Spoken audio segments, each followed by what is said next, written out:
On this frequency range sofa, we have two cats as one big pile. There's a kick cat and a bass cat, and both of them have a very low meow. So that's why these cats are on the left side of the sofa where all the low sounds go. So because they both kind of sound the same and they're similar color, that's why we can't really hear the kick behind the bass. And now our job is trying to separate them so that they get their own dedicated slots on this sofa where they both feel comfortable. Now look at these two cuties.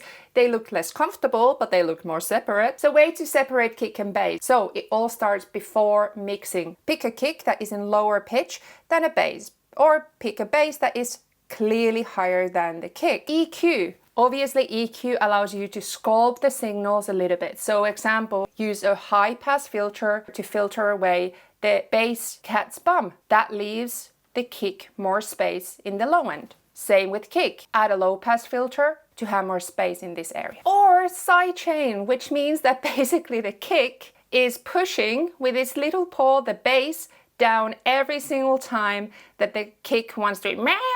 It says, you're not allowed to speak while I speak.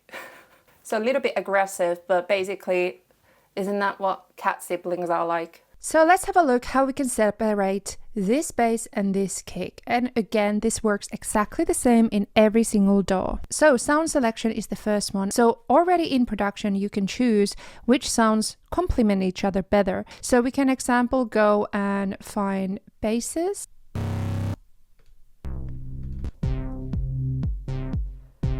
So changing it to this bass with, example, better kick.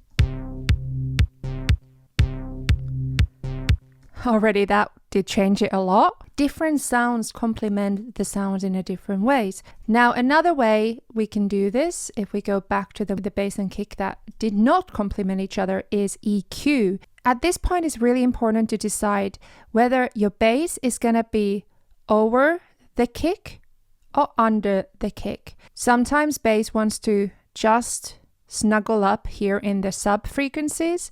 Sometimes we want to be more in the mid range. And now in the EQ, I'm going to pick a high pass filter, and I'm going to literally filter away some of the frequencies from the low end that I don't really need.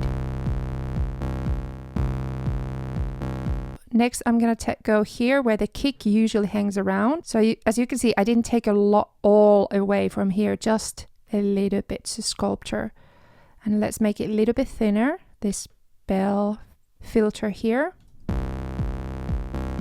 There we go. Now on the kick, we're going to do the opposite. In here, we're going to take away from the high end. Low pass filter.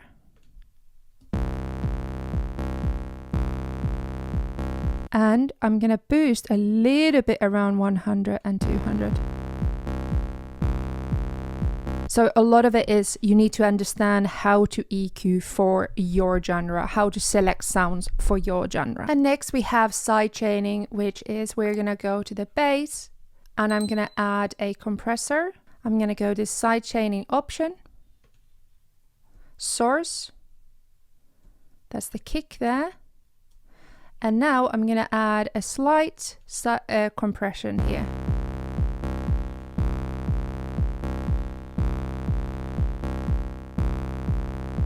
And now what that does is that it reduces the gain reduction, GR, of the bass every time that the kick hits. It reduces the gain of the bass, making room on the frequency spectrum for the kick. Hey, if you want to learn more, check out my all Ableton Live and Push courses from my website.